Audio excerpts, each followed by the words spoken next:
angels! This week we are learning about, that's right, you guessed it, fairy tales. We're going to use our imagination to tell a story about a boy and wolves. Enjoy! Wereboy. The wolves in the woods grow as wild as trees. They do not say thank you, they do not say please. They roll in the dirt and they chomp and they growl. At night time they look at the moon and they howl. But Warren was different, the youngest wolf pup.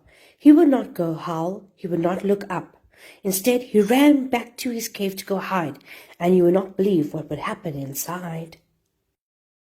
The brightest full moon would cause Warren to change from a furry young wolf to a creature most strange. His hair would grow short and run right to his head. His paws would spread out and form fingers instead. His snout would shrink down to a little small nub, while his ears became small like one-day-old cub. His teeth would unsharpen like pieces of corn, and always, somehow, they were clothes to be worn. He'd stand on two legs and start walking around, and on his behind, not a tail to be found. His parents were shocked when they saw him transform. It certainly wolfenly wasn't the norm. Warren became a polite, quiet joy, for Warren, you see, was a dreaded wereboy. He'd only eat sandwiches without the crust. He didn't talk back. He preferred earning trust. They scratched at their heads when he cleaned up the cave. It wasn't how wolves have been taught to behave.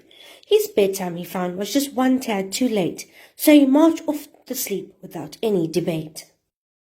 Instead of the floor, he would sleep on a bed, leaves for a blanket and straw for his head. By morning, he'd be a young wolf pup again.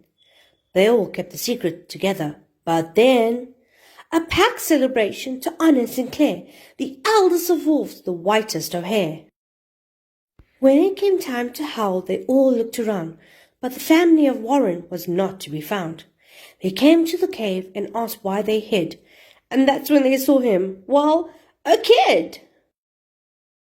"A wereboy," they shouted. "What do we do? Don't get too close, or then you'll catch it too." Warren sat patiently reading his books, but somehow that made them give wolfier looks. His parents objected, "There's nothing to fear. Everyone changes, each one of us here. Warren's the wolf that you all knew before. It's just that he happens to be that and more." Sinclair stepped ahead with his scraggly knees. "Excuse me," he creaked with a cough and a wheeze. "I have just the test and will know the truth soon. All wolves, be they true, howl at the moon."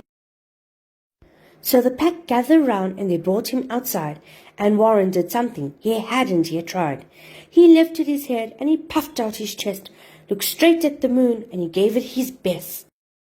And from inside his heart, where it lay all along, came not a howl but a beautiful song. Soon one by one all the wolves sat to listen, until morning dew on the grass came to glisten.